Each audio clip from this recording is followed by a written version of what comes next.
I'm truly, truly honored that I was the successful candidate for this position as a Secretary General of the Indian Ocean Rim.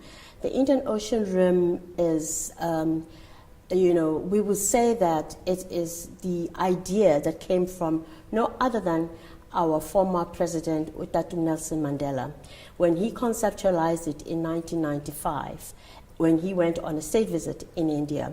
And he then declared that all those countries that are bordered by the Indian Ocean Rim should constitute an Indian Ocean Rim Association of peace, development, as well as growth for the Indian Ocean Rim. And you're quite correctly saying that it constitutes of 2.5 billion population. So that is a massive population that is untapped.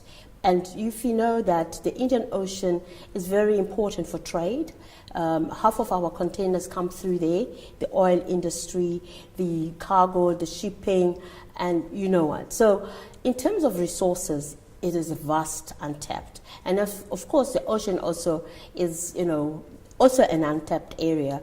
As you know, that South Africa has, promoted the blue economy, or the Operation Pakisa, in order for us to tap this untapped area of the marine, all the things that are connected with the ocean, the fisheries as well, and all those areas that our people can be empowered to also grow and also to develop. So now, as my mandate, and I was truly endorsed in October 2017 by all the member states as the successful candidate. My mandate is to oversee the operations of the Indian Ocean Rim at the Secretariat, which is based in Mauritius, and it's also the management of the whole Secretariat, the facilitation,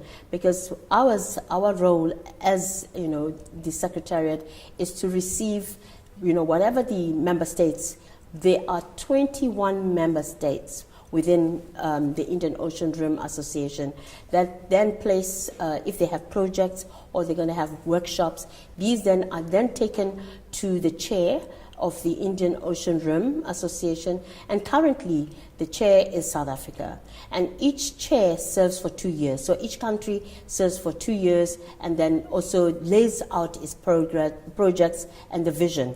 So I think I was very fortunate that I am currently the Secretary General of the Indian Ocean Rim, together at the same time as South Africa being the chair, and also in the year that we are celebrating Dr. Nelson Mandela's 100th birth, or the centenary. So for me, I feel that all these are sort of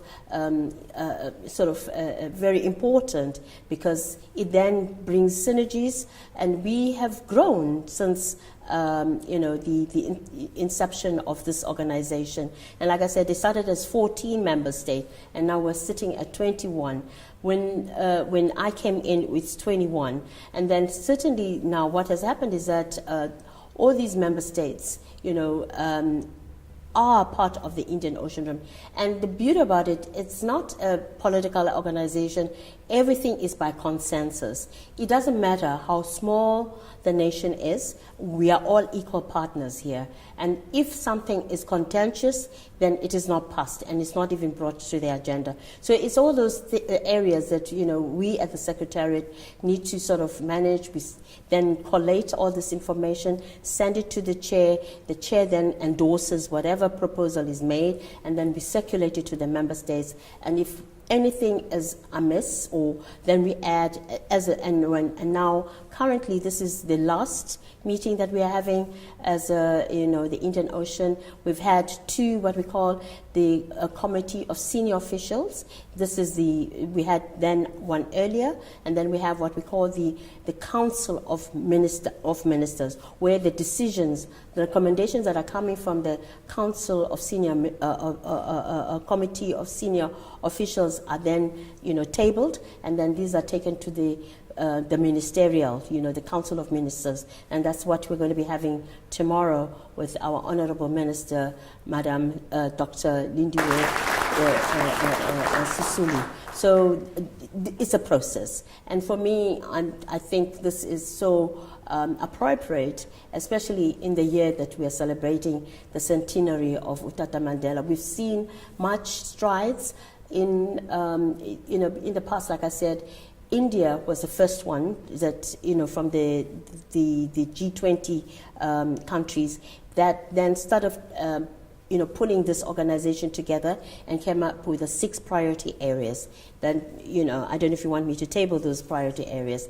That is the maritime safety, security. Then we have the disaster management. Then you have the fisheries management. Then you have the tourism and culture. Then you have the academic, and as well as the trade and investment. Then we have what we call the cross-cutting issues, whereby when Australia was a chair, when they came up with the 2 cross-cutting issues, that is your blue economy as a women economic empowerment. So last year when we went to Jakarta, I was fortunate, the then Minister Maite Nkoane Machabane, whom I'm really, really grateful to, because they, together with a number of South African ministers, nominated me to be the Secretary General, because they then declared at one of their, ministerial meetings that they needed an African to be the Secretary General when South Africa chairs. The member states guard this organization very jealously, and they're very critical as to what partnership we're entering into and with who and how. So the determination here is that all these proposals, like for instance, if you want to become a partner or a dialogue partner, you have to send in an application. And that application goes through a rigorous process, meaning that prior to what we call the committee of the senior officials, it goes, like I said, back firstly to the chair, and then it is taken around to all the 21 member states, and they give in their contribution. If one member state says, no, we're not going with this partner, then it falls off the agenda. But all along, most of the member states have endorsed these partners that I'm talking about. And definitely now, recently, they have tabled to us that they do not want, as you're saying, that it should benefit the dialogue partner. There are certain conditions, and I'm glad you're asking that question, because there's going to be a dialogue that in fact, just after this interview, we're going to be sitting with the dialogue partners and sort of map out how, our interaction is with them. They know, they respect that from us. We're not going to be listening to any one partner because they are giving us too much money or too little money.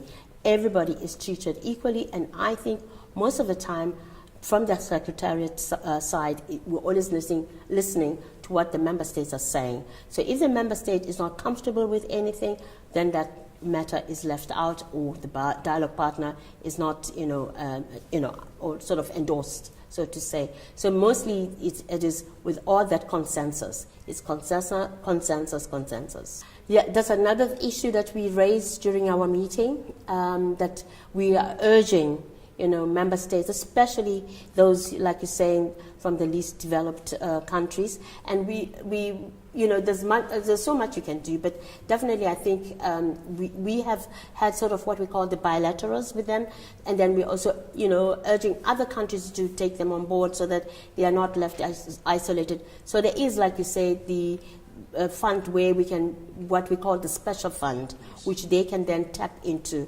And again, it's sitting at 2.5 million, and the chair currently, South Africa, was saying that, look, we're not sort of a bank, so we need to be using this money, and it needs to be going where it's supposed to. So I think probably we're going to be looking at how the modalities are. Perhaps it's too restricted in terms of how this money is supposed to be channeled or sort of sourced. But we all urging all member states to tap into that fund, because it's there for them. We're not going to be able to keep it for long, because it's not in an investment banking or in an area. It's there sort of to facilitate and assist member states to tap into it. So definitely that is an area we're looking really keenly on to ensure that this money goes round, especially where it is really needed. So a place like Somalia, for instance, they are in need. Yemen, for instance, they are also in need. So definitely that is an area we have to be really, channeling our energies and ensuring that it is spread equally. Because I think the whole idea also came from Utata Nelson Mandela, where he says social development cooperation, and therefore we need to bring those ones who are coming from this up to our level or with levels that, and I think also other member states, the ones that are well developed, for instance, Australia, Malaysia, Indonesia, and South Africa, they contribute a lot, towards, ensuring. For instance, we have what we call the Journal of the Indian Ocean Rim, which has or is facilitated by what we call the chair of the Indian Ocean Studies. The professor comes from India, and he is paid both by India and Mauritius. So therefore, he has to look at, looking at scientifically how we can, and he's an economist, how we can, help and assist.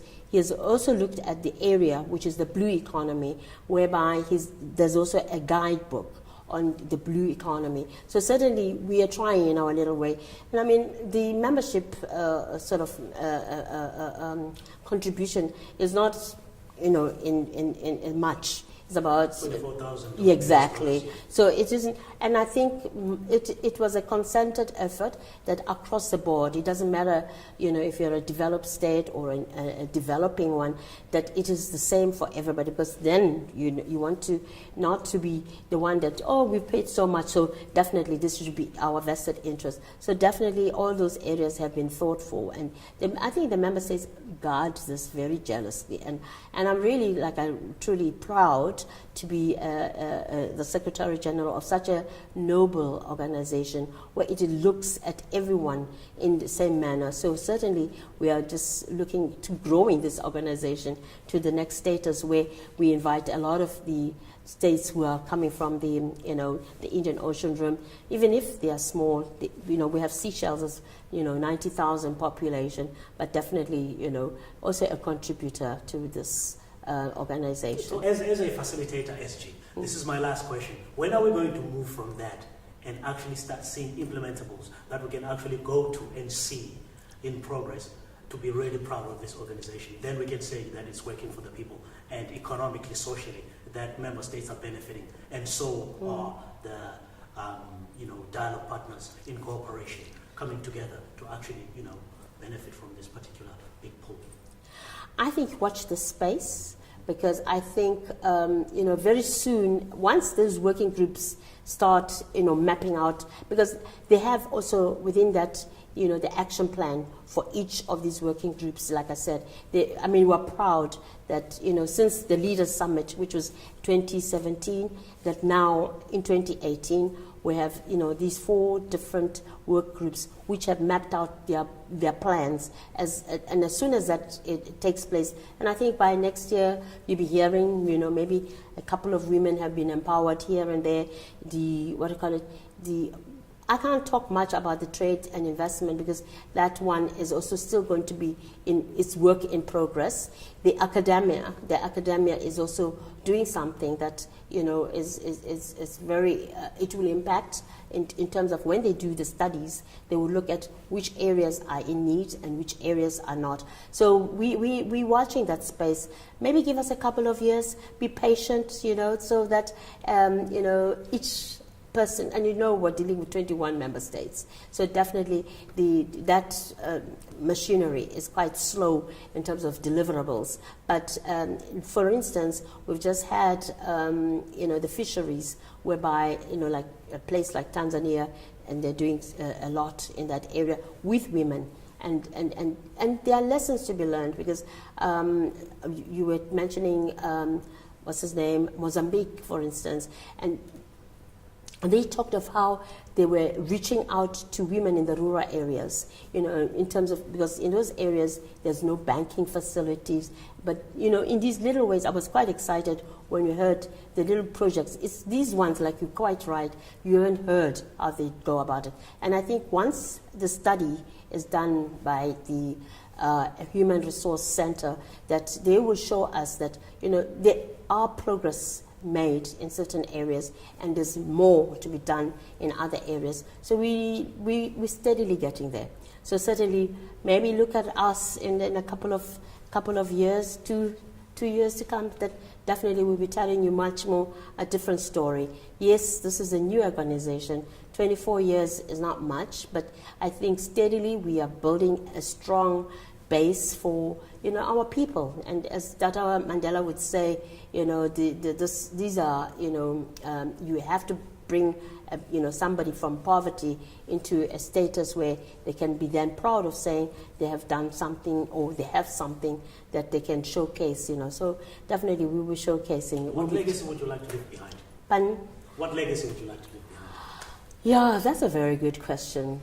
I would like to see, in the same way that we impart Ubuntu, that there's peace and development within the region, and then also to ensure that more women are empowered in areas that were never seen before. So if we have a couple of women that that they are managing the shipments, or managing other areas where they can ensure that other women are also empowered. I love to, and especially in policy development where it impacts in terms of whatever policies you do. And of course, wearing a medical hat, because I'm a medical doctor by profession, I would also like to see more done in the medical facility, whereby you don't see the people suffering as they are in terms of research, in terms of